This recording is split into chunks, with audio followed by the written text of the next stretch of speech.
masuk maka bersama yang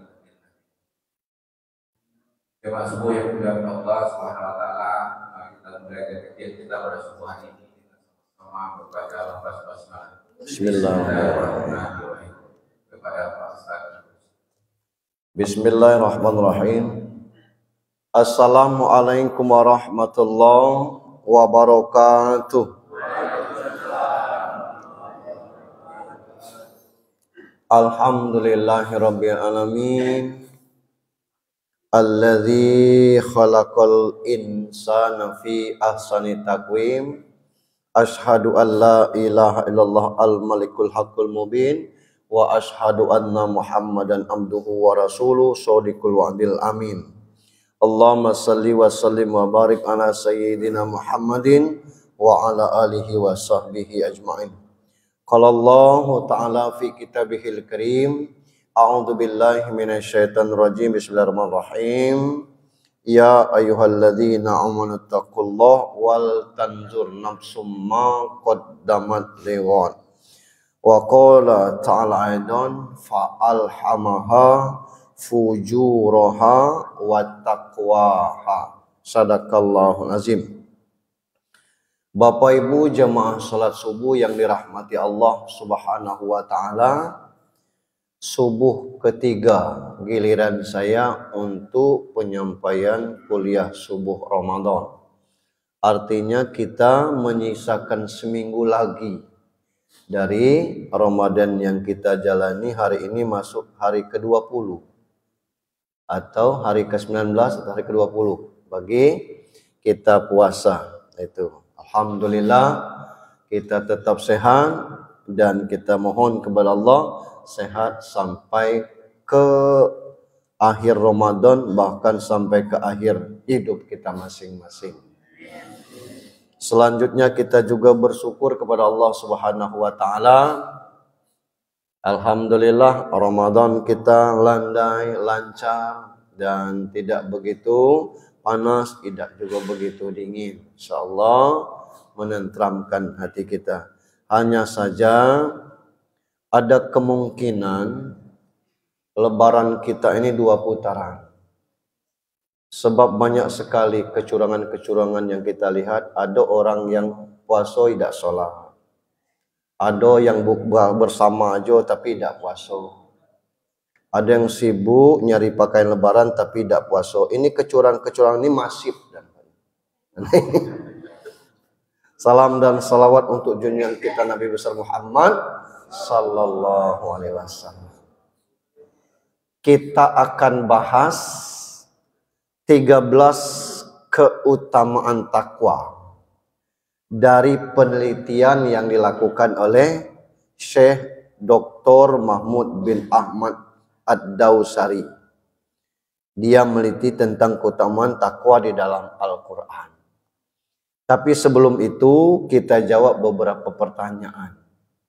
Sejak main jawab-jawab saya ini banyak yang tanya di TikTok. Yang pertama, macam mana nyembelih ayam dalam bentuk banyak. Yang kedua, macam mana hukum memakan sembelihan perempuan. Menyembelih ayam dalam bentuk banyak, kalau dia mesin, ayamnya digantung, tinggal dipotong aja, menghidupkan mesinnya itu bismillahirrahmanirrahim gitu. Mesin itu hidup, leher ayam terpotong, itu sudah. Sebab tidak halal memakan sembelihan yang tidak dibacakan bismillah. Begitu juga tukang potong ayam di pasar. Senter aja bismillah aja dibaca bismillah. Tapi kalau tidak baca bismillah dia yang berdosa. Karena kita memakannya tidak tahu itu. Di minimal. Kalau nak dibaca sampai ke Allahu Akbar walillahil hamd itu. Allahummahazihi alika. Panjangnya kelak. Tuh. Jadi paling tidak bismillahirrahmanirrahim atau bismillah saja itu sudah sah. Itu tentang penyembelihan dalam bentuk banyak. Yang kedua terkait permasalahan wanita yang menyembelih hewan. Ada hadisnya. Anjariyata li Ka'bi ibni Malik kanat ghanama bisal'i fa siyam satu minha fa zarakatha fa zabahatha bihajari pas alin nabiyyi sallallahu alaihi wasallam faqala kuluha. Seorang perempuan budak Ka'ab bin Malik pernah mengembalakan kambing di salak. Sal'i bisal itu di salak, bukan salak gitu, salak pakai ain. Lalu seekor di antaranya menderita sesuatu. Budak itu mendapatinya dan menyembelih dengan batu. Itu. Kemudian Fasu'ila Nabi sallallahu alaihi wasallam. Dia bertanya kepada Nabi sallallahu alaihi wasallam tentang sembelihannya yang pakai batu itu dan dia yang menyembelihnya. Jawab Nabi, faqala kuluha. Jawab Nabi, makanlah kambing itu. Hadis riwayat Bukhari. Jadi memakan ayam yang dipotong oleh perempuan atau oleh anak-anak hukumnya boleh dan halal. Itu. Cuman jangan nemanian, tino motong ayam. Nah, kejam nian Pak. Itu yang pertama. Yang kedua, konfirmasi. Salah satu desa di wilayah Kecamatan Pondok Kubang, bukan desa Pondok Kubang. Salah satu desa di wilayah Kecamatan Pondok Kubang, Bengkulu Tengah. Ada orang dari Bengkulu ini bayar zakat fitrahnya ke seseorang. Dia itu jando dan memang berhak menerima zakatnya itu. Ketika dikasih jam-jam zuhur tuh, ibu tuh ngomong, "Idak paca aku nerimo zakat kau tuh kini. Kelak aja abis maghrib." Kata yang nyerahkan, "Ngapo tidak bisa? Pecah puasa aku kelak." Terkejutlah nyerahkan. Nyo ngapo? Lah tidak boleh nerimo zakat fitrah ini jam-jam siang habis maghrib kelak supaya puasaku tidak pecah. Dijelaskan oleh orang yang ngasih zakat itu, tidak ada model ini nih. Yang mecahkan puasa tuh makan minum dengan sengaja. Ini kan cuma nerimo zakat. Dari mana tahu itu? Iya, dari dulu cak itulah katanya. Tidak boleh siang-siang. Adi jelaskan, akhirnya mau karena nengok jumlahnya cukup banyak juga. Ini. Jadi yang bersangkutan konfirmasi dengan aku. Ada nian daliannya. Kalau sebenarnya ada daliannya, tobo yang panitia zakat di masjid itu tidak pacak nerima zakat tuh. Karena siang galo, tobo tuh piketnya tuh. Tidak ada piket nerima zakat malam-malam. Siang-siang galo, pecah galo puasa tuh. Iya nyen puluh dah. Jadi ini, nah maksud saya ini kadang-kadang ilmu di masyarakat itu tidak tahu dari mana dasarnya. Barangkali dulu orang sibuk, kan rumah jauh, ada yang ditalang, tidak sempatnya ngasih siang, dikasihnya malam. Dianggapnya kalau ngasih siang, membatalkan puasa. Ini yang masuk ke meja redaksi. Bapak Ibu yang saya hormati, kita lanjutkan dengan materi kita 13 keutamaan takwa. Minggu yang lalu kita bahas tentang urgensinya takwa, pentingnya takwa. Di dalam pengantar kita tadi saya sampaikan satu potong ayat yang singkat, fa'alhamaha fujuraha wa taqwaha. Allah sudah mengilhamkan kepada kita dua sifat. Fujur itu asal katanya dari pajar. Jam-jam sekarang ini kan pajar ini. Batas antara malam dengan siang. Kalau fujur itu melampaui batas. Kalau orang Jawanya pakai ua. Wayu banget. Wow banget panjangnya. Kalau orang Rejang, tlumo jako. Lai tlumo jako. Kalau kami mana, kemati. Besar kemati. Ya. Panjang kemati. Itu. Bengkulunya ego. Besar ego, manis ego, pahit ego. Nah, yang pakai ego-ego itulah tidak bagus lagi. Manis ego, tidak termakan. Mual perut gitu. Masin ego, jauh lah, tertinggi lah. Itu. Jadi pujur itu jahat, melampaui batas. Yang kedua, Allah sudah ilhamkan takwa itu kepada kita. Ini memang dari Allah Subhanahu wa taala, tinggal kita jalani saja yang mana yang dominannya dari sifat tersebut untuk kita amalkan. Nah, tentu kita berharap bahwa takwa itu mengalir di diri kita yang intinya takut, patuh, taat kepada Allah. Yang perintah Allah itu segala sesuatunya dibebankan dengan tidak memberatkan yang bersangkutan. 5 rukun Islam tu bunyal Islam alal khamsin, syahadatullah ilaha illallah wa iqamas shalah wa itauz zakah wa shaumi ramadan wa hajjatul bait. Haji itu bagi yang mampu, tidak pakai es tapi kalau dia tidak mampu, tidak wajib gugur 1. Zakat tu kalau ada, besok lebaran anak 3, beras cuma 2 cupak lagi. Macam mananya nak besar? Untuk buat lontong tidak bacanya. Maka duduk di rumah orang ngantar zakat dengan dia. Selesai. Puasa kalau sehat, ama sakit tidak usah puasa. Dengan catatan jangan asal bayar fidyah. Umur masih di bawah 40. Demam dikit nak bayar fidyah, tidak boleh. Tetap ganti dengan puasa. Yang bayar fidyah tu yang tidak lagi sanggup puasa, yang lapikun itu. Kemudian solat tu kalau sanggup tegak, tidak boleh duduk itu. Boleh juga dengan berbaring itu. Tidak nian tahan.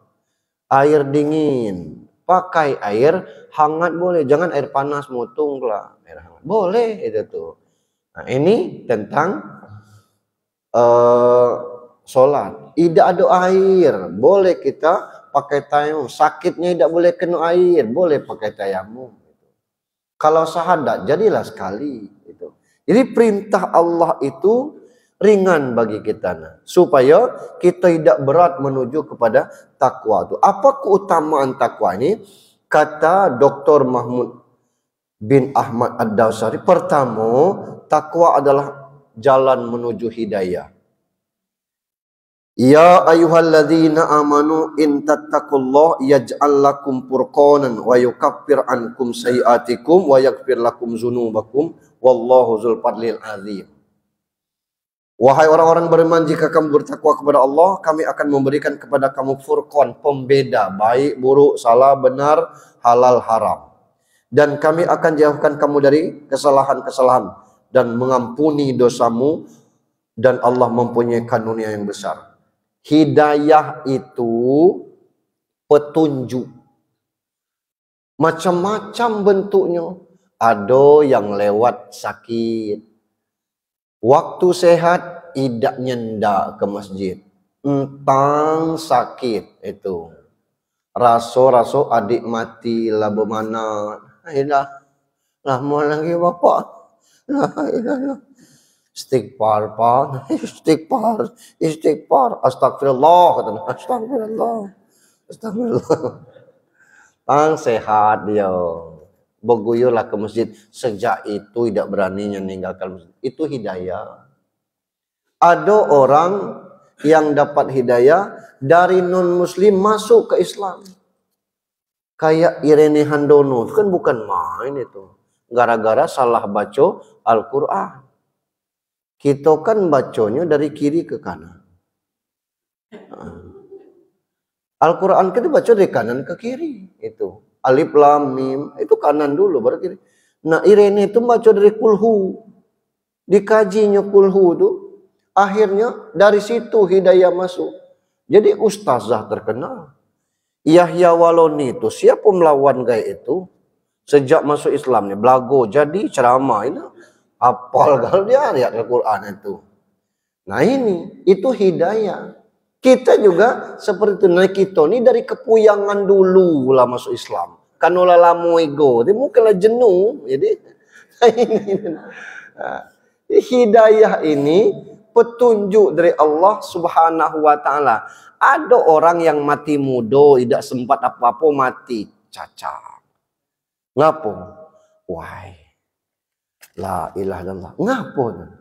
Kawan se-SD lah ninggal, tidak ada pakai penyakit. Jadi apa hubungannya dengan awak? Aku semodel dengan dia, katanya, jangan mati dulu, gawat gitu. Nah itu hidayah namanya tuh. Sejak itu mulai melaksanakan sholat. Jadi hidayah itu petunjuk dari macam-macam bentuknya, macam-macam petunjuk dari Allah Subhanahu wa taala. Yang paling heboh yang kisah orang Jerman itu. Dia sakit kanker stadium 4 gitu. Sudah diponis oleh pakar kanker di Jerman itu umurnya 14 hari lagi. Tapi dia Islam. Dia ngomong dengan suaminya, kita umroh aja lah. Mohon ampun pada Allah. Jadi kata suaminya. Karena itu detik-detik umurnya tinggal menghitung hari ya. 3 hari ngurus paspor. Tinggal 11 hari lagi. Berangkat. Ke Madinah dulu baru ke Mekah. Di Mekah itu nangis terus di depan Ka'bah tuh. Nangisnya karena umurnya tinggal sekian jam lagi. Kalau berapa hari kan tinggal ngitung jam aja lah gitu. Nah adalah marbot masjid itu yang perempuan yang cleaning service-nya tuh nengok nangis itu kan tiapnya lewat nangis terus. Oleh marbot tuh ditanya dalam bahasa dia tentunya. Karena nengok model game ni kamu program ngino itu bila juga dia sih masalah kira-kira model itulah bahasa tobo itu kan itu ngapo nangis katanya ada ngomong dijawabnya umur aku tinggal sekian hari lagi katanya kata siapa kata dokter spesialis kanker aku nih kanker stadium 4 dokter tuh manusia dah. Ya manusia kata ibu ini di rumah Allah di depan Baitullah. Nak ngapo percaya dengan manusia Allah sudah nerima ibu di rumahnya nih? Itu air Zam-Zam, obat dari segala macam obat. Lah ngapa ibu tidak manfaatkan itu? Bermohon kepada Allah di rumahnya di depan rumahnya ibu minum sajian hidayah dengan Allah. Teperangai ibu iyo nian pulo dah. Bangkit dia minum air Zam-Zam, dia tawab, tidak ada ucapannya kecuali Allah, jika aku mati matikanlah husnul khotimah, jika ada kesempatan aku masih hidup ya Allah panjangkanlah umurku, sambil tawab tuh. Selesai 2 hari lagi menjelang tanggal 14 balik. Tanggal kira-kira tanggal 13 itu sampai ke Jerman, tanggal 18 itulah disiapkan kamar mayatnya oleh dokter sebut. Dia konsul dengan dokter, dokter nanya, gimana Bu? Itu. Ya, alhamdulillah beginilah. Ibu sudah siap-siap. Kita cek lagi ya, dicek. Selesai dicek, dokter tuh ngomong, Ibu berobat kemana? Nggak ada. Ibu kemana kemarin? Saya umroh. Kenapa Bu? Menangis dokter selamat. Kenapa? Sel kanker ibu hilang lenyap sama sekali. Jadi tidak ada lagi sel kankernya. Sehat ibu. Bersih. Masya Allah. Sama-sama dia nangis kan. Suaminya juga nangis. Tidak nyangkut ibu. Dokter juga nangis. Ditariknya. Laci mejanya. Bu, saya sudah lama belajar Al-Quran. Ini Al-Quran di meja saya. Saya butuh satu pembuktian saja. Mukjizat. Dengan ilmu yang saya miliki. Ini mukjizatnya Bu. Saya spesialis kanker dan saya yang memponiskan ibu mati umurnya 14 hari lagi. Hari ini ibu harus mati. Tapi nyatanya Allah tidak menyatakan ibu mati. Maka tolong bimbing saya Bu. Sahadatkan saya. Masuk Islam dokter tuh. Itu hidayah. Macam mana Allah memberikannya kepada kita? Tentu kita butuh usaha untuk hidayah. Nah, kita ini kadang-kadang galak lalainya dengan 2 hal. Waktu dan kesehatan. Lah sibuk baru, aduh, Belum sempat ke masjid nih, aduh, karena lagi sibuk itu. Tapi kalau kita lapang tidak ada ngejo masjid itu. Sebenarnya betul lah konsep orang Rejang tuh. Don't wait tomorrow, can do today. Payah aku ngapalnya tuh. Jangan yang sampai salah baca. Ini. Yang kedua, jangan nunggu sakit. Perlu baik dah enak itu. Kalau kita sehat tuh enak kita ibadah. Itu hidayah. Maka perlu dicari. Yang kedua, takwa adalah kunci ilmu. Surat Al-Baqarah 282. Wattaqullah wa yu'allimukumullah wallahu bikulli syai'in alim. Dan bertakwalah kepada Allah. Allah mengajarkanmu dan Allah mengetahui segala sesuatu. Ali bin Abi Thalib itu, dia akan menjadikan guru siapa yang mengajarkan satu huruf kepada dia. Ditanya apa beda ilmu dengan harta, tidak ada yang sama jawaban Ali bin Abi Thalib. Apa beda ilmu dengan harta? Harta tu kita yang jago ilmu, dia yang jago kita. Tanya lagi, apa beda ilmu dengan harta? Harta tu kalau dipakai habis, ilmu tu kalau dipakai bermanfaat. Apa bedanya ilmu harta? Harta tu ada zakatnya, ilmu tidak ada zakatnya. Apa beda ilmu dengan harta? Harta tu pacak nyari, ilmu pacak nyari harta. Tapi harta belum tentu pacak nyari ilmu. Memang pintarnya. Tentang pentingnya ilmu ini luar biasa. Man aradad dunya fa'alaihi bil ilmi. Wa man aradal akhirah fa'alaihi bil ilmi. Wa man aradahuma fa'alaihi bil ilmi. Mau dunia dengan ilmu, mau akhirat dengan dunia. Mau kedua-duanya dengan ilmu.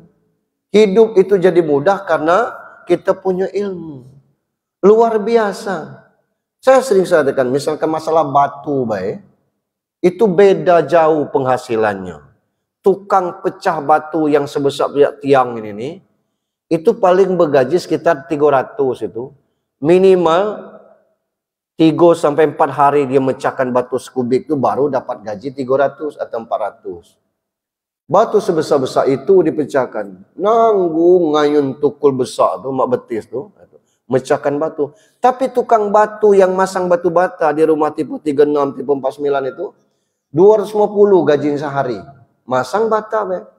Beda lagi yang buang batu ginjal, 5 juta, 5 menit itu. Batu galau urusannya tu, tapi beda ilmu. Karena ilmu itu bedanya, urusannya batu galau, tapi beda. Akhirat juga seperti itu. Nah, orang praktis. Kalau saya galak manasik haji atau umroh tuh, anak kita coba berkaji tentang masalah yang tayamum. Dalam manasik haji atau manasik umroh, galak dipakai di pesawat tuh kita mesti sholat katanya. Nah, karena tidak ada air harus tayamum. Syarat tayamum itu mesti ada debu. Nah kita tidak bawa debu dari rumah. Kalau enggak tuh fair, bawanya debu dari rumah. Taruh di kertas HPS tuh misalnya kan, tempel tangan debu. Nah ini tidak. Anggap di depan tuh, di bangku kawan depan tuh ada debunya. Nah ini yang meleset, yang nganggap ada debu tuh. Kepala nganggap, ngapa tidak nganggap ada keran baik? Nih kata kita kan, anggap baik ada keran. Berarti kalau nganggap ada debu, tidak ada debunya. Tempel sini, usap sini, debunya tidak ada, dianggap sini. Itu. Lah ngapa kita tidak menggunakan ada hadis? Ngapa? Karena Nabi sallallahu alaihi wasallam yatawaddu bil muddin. Rasulullah tuh pernah berwuduk dengan satu mud. Satu mud tuh segini. Segini itu kira-kira aqua yang botol paling kecil tuh, bukan aqua gelas, yang aqua botol tuh, yang sekitar 300 atau 250 ml itu. Itu kan pacak kita tanya dengan 4 anggota wudhu baik yang wajib rukun wudhu tuh, muka, lengan, kepala, kaki. Tidak mesti 3 kali. Wudhu tuh cukup sekali. Sunnahnya 3 kali. Nah kita lebih abdol, tidak perlu ngulang-ngulang lagi. Kalau tayamum sudah zuhur, nak sholat Aisyah tuh tayamum lagi kita. Karena untuk sekali pakai. Nah ini ilmu. Jadi kita diringankan oleh ilmu yang kita miliki. Yang ketiga, takwa, cahaya menerangi jalan menuju Allah. Ya ayyuhalladzina amanu taqullaha wa aminu bi rasulihi yu'tikum kiflain min rahmatihi wa yaj'al lakum nura tamsuna bihi wa yaghfir lakum wallahu ghafurur rahim. Wahai orang-orang yang beriman kepada Allah, kepada Rasul, bertakwalah kepada Allah dan berimanlah kepada Rasul. Niscaya Allah memberikan rahmat kepadamu dua bagian dan menjadikan untukmu cahaya. Dengan cahaya itu kamu dapat berjalan dan Dia mengampuni kamu, dan Allah Maha Pengampun lagi Maha Penyayang. Betapa kalau kita sudah diberi oleh Allah cahaya itu luar biasa. Saya pernah cerita tentang baca kisah Azazil. Azazil itu bosnya para malaikat. 120 tahun menyembah Allah, tidak satu pun doanya yang tidak dikabulkan oleh Allah. Tiba-tiba terlihat tulisan di dinding salah satu surga itu yang menyatakan bahwa seseorang muqarrabin yang dekat kepada Allah dilaknat Allah. Rombongan Israel yang ketua rombongannya ngomong, "Melah kita ngadap Azazil. Jangan sampai kita yang masuk itu tuh. Ngadap Azazil." Begitu sudah ngazab Azazil, didoakan Azazil. Suatu ketika Allah kumpulkan seluruh malaikat termasuk Azazil untuk memperkenalkan makhluk baru namanya Adam. Apa kata Allah? Usjudu li Adam. Sujud kepada Adam. Weh, merah muka Azazil tuh. Mau besok kita benar-benar baik Tuhan, aku kaklah tu weh. Sujud nganak budak kecil kak. Mana cerita ya kak? Baca bahasa lembak Azazil tuh. Dia marah dengan Tuhan. Akulah 120 tahun katanya mengabdi, kau suruh sujud ke orang yang kemarin diciptakan. Nah, dia lupa yang nyuruh tu Allah. Allah marah, dilaknat. Itulah bosnya iblis. Jadi iblis, dan dia pula yang menggelincirkan Adam tuh, orang yang taat iblis. Nah, kita berharap cahaya ketakwaan menjadi kita lebih taat. Bukan mudah takwa tuh. Ada kisah dalam hadis, satu pasang rumah tangga suami istri begitu taat, tapi sayangnya miskin nian. Suaminya ngomong, kalau aku merantau, dak ke Korea, ke Jepang, dak usahlah. Jadilah di sini, apa yang ada kita makan. Itu. Ya kita neman, apa yang neman? Kata bini, aku tidak ada masalah. Besok dia ada makan, besok kan Senin, kita puasa Senin. Itu. Begitu selesai tidak juga makan, ya sudahlah kita puasa Nabi Daud. Kamis tidak juga, nah, kita puasa Kamis. Banyaklah puasanya daripada itu. Nah, suatu pagi suaminya ngomong, aku berangkat kerja dulu. Yo. Dalam perjalanan tuh nengok orang nyembah kayu. Apa gawe itu boy ini, sirik gawe ini. Ditengoknya, akhirnya balik lagi. Ngapo kata bininya kan? Ambilkan kampaknya. Ngapo? Ada orang nyembahkan kayu. Astagfirullah kata bininya. Sirik itu ya, itulah aku nak ketebang kayu itu. Berangkat bawa kayu itu, sebelum sampai dihadang iblis. Kemana bro? Buru-buru. Nembang kayu itu. Ya ngapo? Sirik gawe itu. Ya kan bukan kau kata iblis. Ya walaupun bukan aku itu udah bahaya dan sebagainya. Ya tidak usah lah. Jangan ganggu orang. Bukan, itu tidak boleh dan sebagainya. Apa urusan engkau? Laku yang punya batang tu aku yang disembah. Iblis kau ni. Ayo. Belago dengan iblis tu. Kalah, ngos-ngos iblis tu. Ampun iblis. Dan ini baik. Jangan kau tebang itu tiap pagi. Kau temukan 3 keping emas di tikar rumah kau. Jangan main katanya. Cius. Ini apa? Mie ayam katanya. Tidak jadi dibunuhnya. Tidak jadi pula ditebang. Besok pagi bangun. Ada nih 3 keping. Besok paginya lagi ada 3. Hari ketiga tidak ada lagi. Main. Iblis nih. Bawanya lagi kampaknya tebang. Kata iblis belago dulu kita. Belago kalah lanang nih. Ya ngapa kemarin katanya kau cepat yang kau kalahkan. Oh kemarin lillahi ta'ala.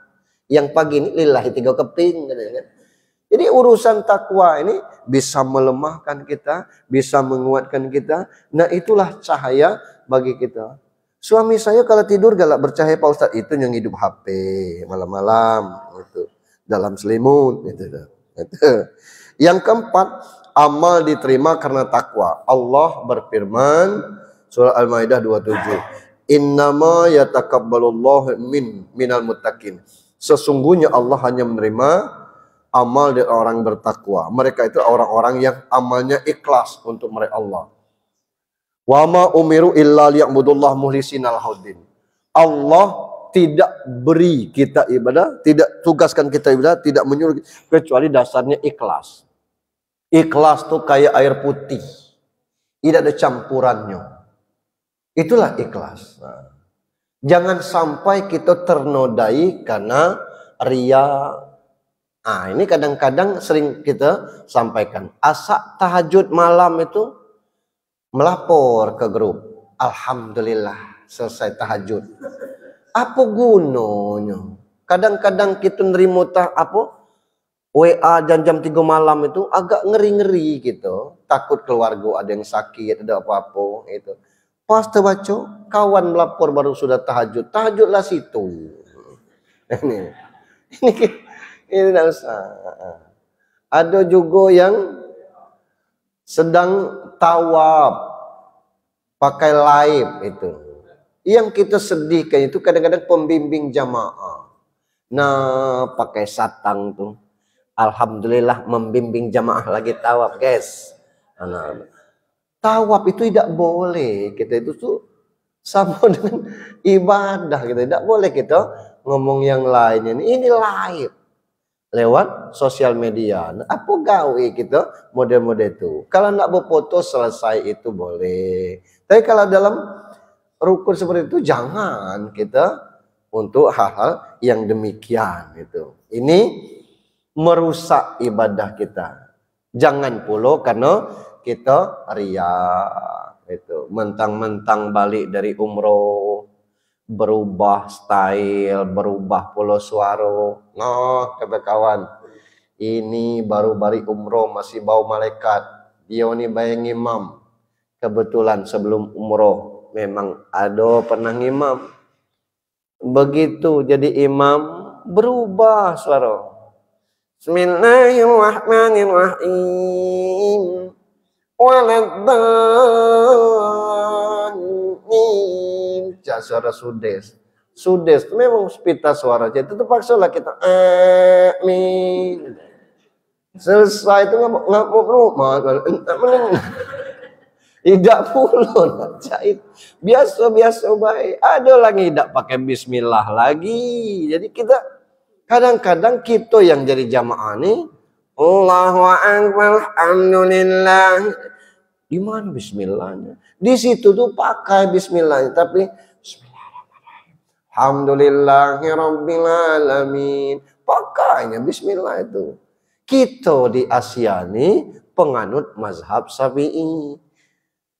Itu tidak sah kalau kita kurang satu. Al-Fatihah itu 7 ayat. Salah satunya Bismillah itu ayat 1. Bukan tidak dibaca di Mekah, dibaca. Tapi siap. Bahaya kita tentang itu. Jadi amal kita diterima itu karena takwa. Bukan karena riya. Silakan.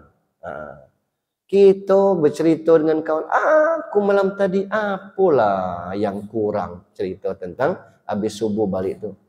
Pening aku ngapu, rupanya belum tahajud. Pas sudah tahajud tenang, pret. Gitu. Tidak perlu ceritakan kayak orang gitu. Yang kelima, takwa merupakan pintu kemuliaan. Inna akramakum indallahi atqakum. Sesungguhnya orang yang mulia di sisi kamu, orang bertakwa. Gitu. Jadi derajat, pangkat, ilmu itu jalan menuju kepada takwa. Innallaha la yanzuru ila suwarikum wa amwalikum, walakin yanzuru ila qulubikum. Allah tuh tidak melihat kepada harta kita, wajah kita. Wajah ini kan bisa dipermak, bisa dipoles itu. Bisa ganti kulit, bisa bedah plastik, bisa pakai skincare. Iya bisa mah. Harta juga seperti itu. Kita nengok caca, rumah 2 tingkat, bukan rumah baik katakan. Di belakang rumah tuh ada kolam renang minimalis. Iya, berapa? 35 kali 125 minimalis apa? Itu cacam. Kita cuma nengok rumah kawan tercacam-cacam, kita tidak tahu berapa hutang banknya. Nah itu. Allah tidak silau dengan itu. Yang Allah mulianya. Kalau orang miskin taat beragama itu jauh lebih mulia daripada orang-orang kaya yang sombong. Apalagi orang kaya yang pemurah. Ditanya, apa masalahnya? Besi itu karat kelak. Itu kamu menara tidak selesai. Duitnya Pak J, kata kawan. Berapa kurangnya? Masih banyak. Nak mengandalkan duit kumpulan mingguan ini lah, Jumat dan sebagainya. Utang di depot masih ada. Utang 10 juta, itu kekurangannya 40 juta lagi. Butuh 50 juta. Kirim nanti lewat WhatsApp. Nomor rekening tuh, itu. Kita kirim dan sebagainya. Tidak lama celenting. 75 juta. 1, 2, 3, 4, 5, 6. 75 juta nih. Bukan 7 juta 500. 75 juta nih. Ngapa? Orang kaya pemurah. Ketemu orang kaya model ini. Alhamdulillah. Tak perlunya pakai satpam. Kalau ada orang nak merampok, kita jadi penghalangnya. Nah ngapu kata kita, nah perampok tuh. Merampok rumah kaya ini. Jangan. Tempat kami menyandar sinilah. Masjid ini dia yang bangun. Kurang dikit dia yang nambah. Apa-apa keperluan dia. Ya urusan sama Bapak. Lah kami kan warga sini. Kami yang melindungi. Kau melawan, langkahi dulu mayat kita. Kata. Ya kalau lihat langkah Pak, ya terserah. Malah langkah. Lagi gitu kan kita langkah aja kan. Itu. Kalau ada orang miskin taat ibadah Pak, orang doakan dia tidak spontan, ya Allah bantulah pulau. Dia biasa baik dengan kondisi seperti itu. Habis subuh lah bawa cangkul, nyangkul, minjam-minjam, pakai tanah orang nanam ini nanam itu. Tapi dia taat. 2 kali dia tidak sembahyang, orang tanya mana Pak Sianu? Dapat kabar sakit. Diajak oleh masyarakat, melah kita tengok adanya tergeletak. Ngapa tidak berobat Pak? Sakit ringan katanya kan. Tak apa-apa. Bininya ngomong.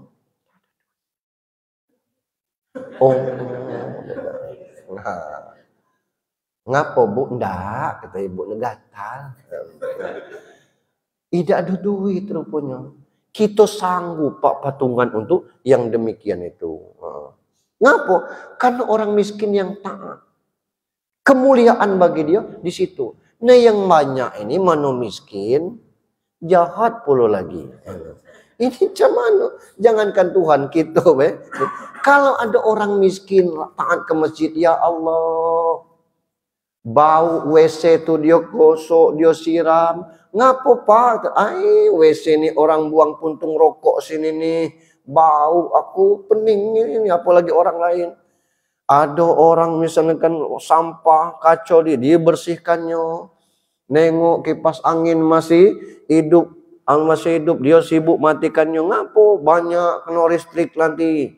Ini kan tidak dipakai, dimatikan aja. Kalau ada orang miskin model itu ke masjid, ya Allah, kita merasa betul-betul kehilangan. Kalau dia meninggal, sedih gitu. Kata kita, beliau ini pelajaran bagi. Kalau ada orang kaya mati pelit, dia mati, kita ngecek syukurlah. Lambat ego mati itu. Pelit nih ya. Jadi ketakwaan itu yang kita miliki, itu derajat kemuliaan bagi kita masing-masing. Punya bini bertakwa, punya laki bertakwa, ya Allah, luar biasa kita. Yang keenam, sebelum kita tanya jawab, sebelum kita masuk ke 6, ada yang ditanya karena kita lagi nak Isrok tuh, suruk yang 12, ada 6 menit lagi. Ada pertanyaan? Silakan, Pak Sekjen. Bismillahirrahmanirrahim. Bukan isi pertanyaan Ustaz. Iya. Yang saya tanyakan adalah bagaimana agar keimanan kita itu bisa stabil.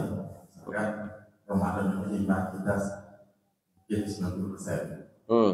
begitu sudah lebaran tapi menurun ke 70%. Mungkin ke 2 bulan dan 40%. Iya. Kayak itu saya bilang. Itu pertama. Yang kedua, ada yang mengatakan aku adalah Tuhan Allah dan membaca apa dalam Tuhan Allah, maka apabila engkau mau bertemu denganku, laksanakanlah sholat. Jadi ayat Ustaz baca surat Al-Lazina Yusufuna Nahum Mula Qurabiyah Al-Baqarah 45. Bagaimana agar sholat itu bisa seakan-akan dinikmati dengan Iya. seakan-akan. Iya.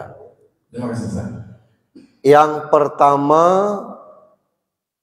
Rasul sendiri mengakui al-imanu yazidu wa yanqus. Iman itu memang fluktuatif, naik turun.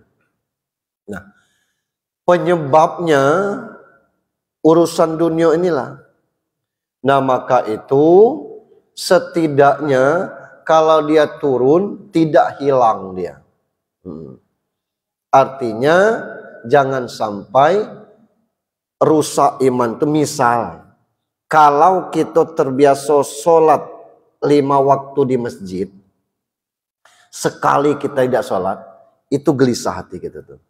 Itu tanda iman kita masih stabil itu. Lah 2 kali mulai agak berkurang, 3 kali biasa coba ya semayang di rumah, yang penting sholat, hilang. Nah itu yang jangan sampai. Nah itulah kira-kira tentang yazid wa yanqusnya iman kita itu.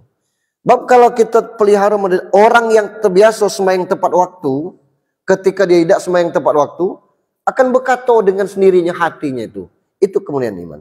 Nah ini kita jago. Nah yang kadang-kadang kita ini galak tidak belemaan. Ngapa gak tidak belemaan? Pas waktu asar tamu nih tidak balik-balik. Itu. Wah lah ndak asar, iya katakan anak santai baik gitu. Wah lah ngebang orang nak, iya masjid kami itu rajin juga ngebang balik itu ada. Nak kita tinggalkan di dalam mah, kempul nih kata-kata. Nah itu yang kadang-kadang merusak. Kita ngomong maafnya saya sholat dulu, adio di depan. Tapi tidak masalah. Ayo, inilah azan, kita ke masjid dulu, pakai motor aku aja. Kelak kita ngobrol lagi, boleh sebenarnya itu. Cuman kadang-kadang kita nih segan soal alim itu. Nah itu mesti kita jaga. Itu. Yang kedua, aku adalah Allah. Yang model ini nih kajian tasawuf. Ya.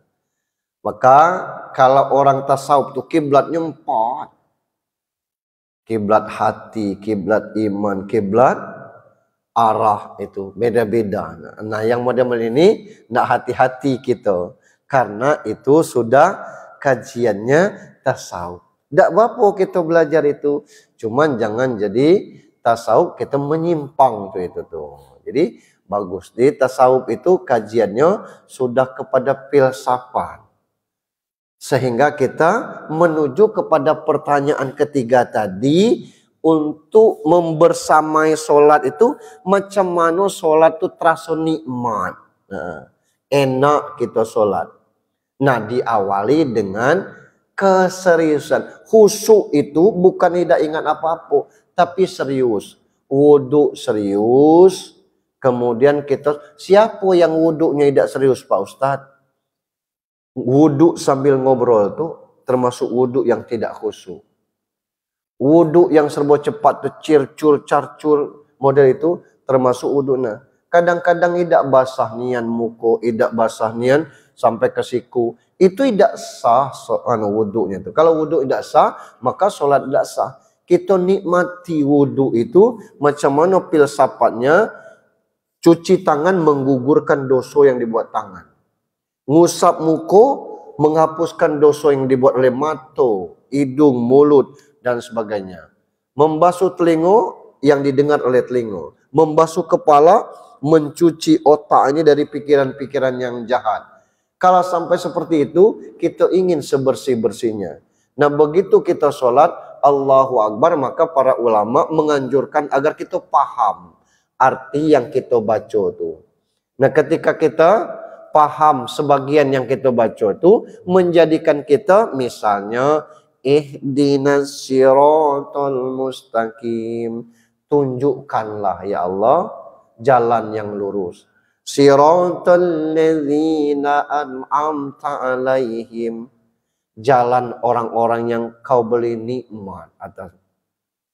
Ghairil maghdubi alaihim waladdallin, bukan jalan orang-orang yang sesat dan bukan orang-orang kau murkai.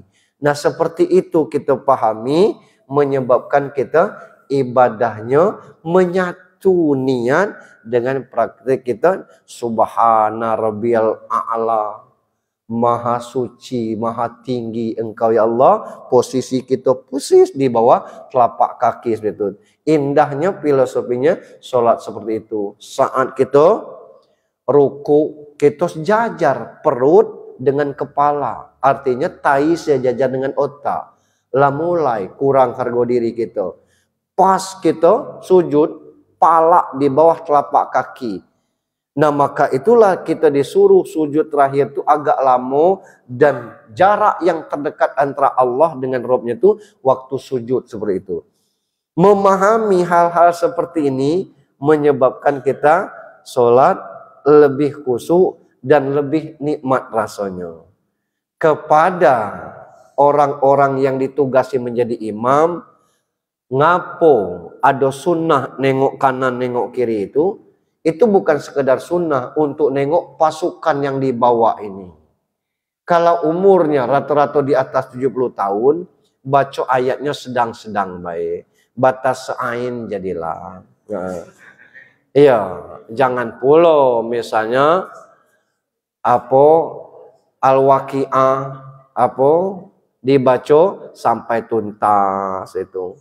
Biasa bae surat Hamim saja sajadah tuh dibaca 2 kali batas muntakimun. Berikutnya lakot itu. Kita tidak perlu nak dihabiskan dalam satu surat seperti itu. Jadi kondisi kita juga memahami kalau kita baca Al-Quran hafal ayat tidak terasa bacanya. Tapi kawan yang tidak hafal la ilaha illallah, dialah bertahlil dewe itu tuh. Amal masih kepanjang sambung minggu muka kata kawan kan.